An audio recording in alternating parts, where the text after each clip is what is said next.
So I'm just going to do a quick recap. If you didn't have an opportunity to take notes, this might be a good time to whip out your notepads and just jot down, because you just never know when you will come back to some of this information. They talked about problem solving, which is where it all starts with entrepreneurship.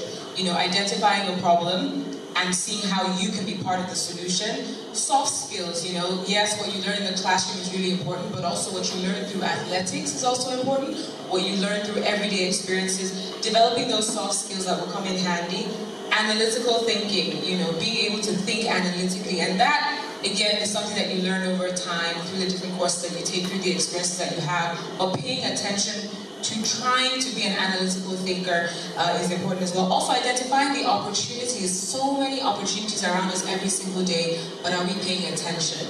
And the people that pay attention to those opportunities are the ones who make the difference. Also being disciplined, you know, even as you get older, you know, it's a constant battle to be disciplined, but when you get to a level of discipline that is beyond that of your peers, then you really stand out. So developing a lifestyle of discipline in every area will come in handy as an entrepreneur.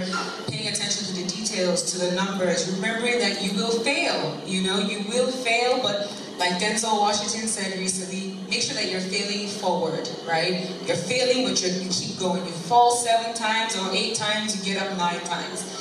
So remember that you will fail. And then identify what you like, what you don't like, because that's also really important as you go through life. Not everything is for you. Don't compare yourself to what people are doing and say, oh, they can do it, I can do it too. Not necessarily. So figure out what you like as an individual and take it from there. Take the boring classes. You know, I studied psychology, guys. I was going to be a medical doctor, and I was far gone. I had finished all my pre-medicine requirements. I'm talking calculus. They don't do calculus in secondary school, right? So you might never know what calculus is. It's horrible, I'll tell you that much.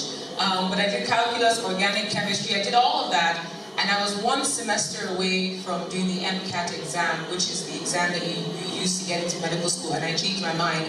So I ended up studying psychology, and I'm now a broadcaster. So, to what you were saying, sir, 7 to 10 times is actually what they say in terms of how many times a person will probably change their career.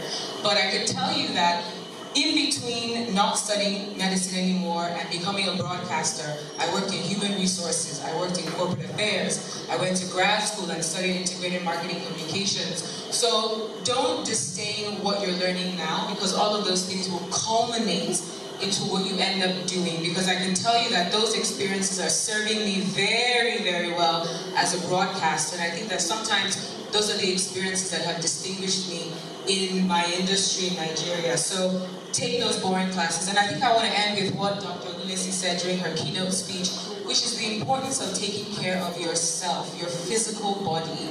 You know, as you get older, you know, your body will start doing things and you're like, say, what's going on? You know, and if you're not taking care of your body, chances are that you will not be as mentally alert as you should be to be disciplined, to identify the opportunities and all of that. So take care of yourself. What you're putting into your body is so much more important than what you're putting on your body. You know, you have acne, you buy all sorts of creams, you do all sorts of things, but really it's what you're eating or you're not eating. So all of those things are really important, you know, in terms of what you end up doing in your career, because you're being healthy. Your body is the only place you have to live. Think about that. Your being healthy is what will propel you. It's your vehicle to your destiny. So take care of it, guys. Thank you very much to our panelists. This was so good. Thank you. So let's give a round of applause to Prince Uzoma Idabo, Mr. Tope Tomu, Mr. Kozi Edozie, and Mrs. Modupe Ogunesi.